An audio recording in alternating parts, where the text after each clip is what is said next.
Good morning, guys. JT here. Hope you guys are off to a very good start. Now, for those of you that attended our sales meeting yesterday, fantastic. It was a great sales huddle.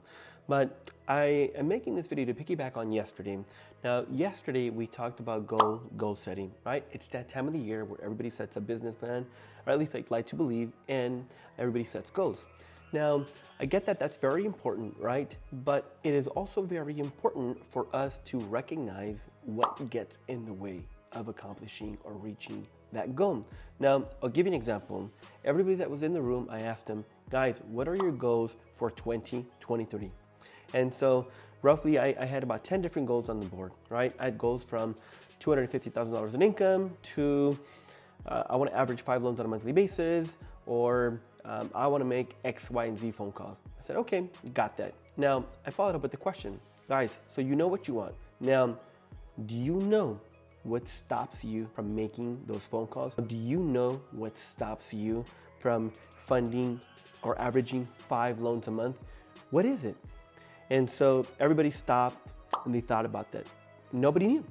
And I said, guys, there is a reason why you are not achieving that goal. We're so good. Our brain is so creative, creating these, what I like to call creative procrastination. So we come up with some interesting, very creative reasons as to why not accomplish them. And we're also really good on burying them and forgetting about what the reason is.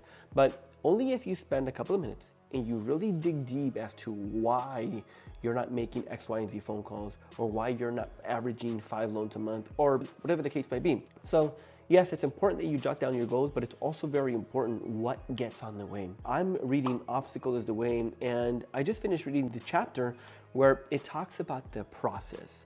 Oftentimes we focus on that big, huge, hairy goal.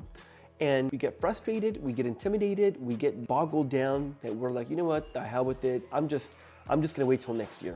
And that's okay, depending upon you. With me, if you ask me, that's not okay for me. When you think about that huge, hairy goal, break it down. The magic is in the process. I'll give you an example. If your goal is to average 5 loans a month, then okay, how many phone calls do you have to make? How many pre-approvals do you have to make? How many offers do your clients have to be making?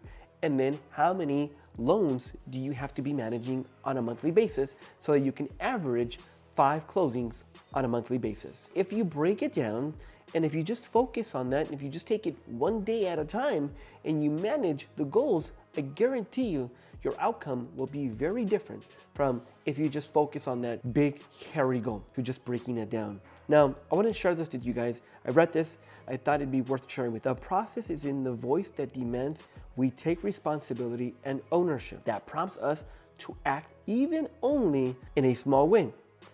I'll repeat that again. That prompts us to act even if only in a small way. Like a relentless machine, subjugating resistance each and every way it exists, little by little. Moving forward, one step at a time. Subordinate strength to the process. Replace fear with the process. Depend on it. Lean on it. Trust in it. Take your time.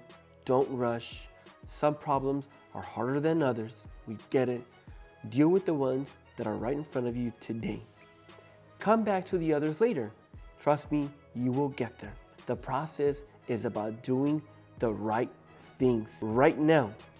Not worrying about what might happen later, or even focusing on the results, or even the whole picture. Again, the process is in the now. Replace fear with the process. Take action day by day, little by little. You will get there. Family, I hope you found this of value. Thank you.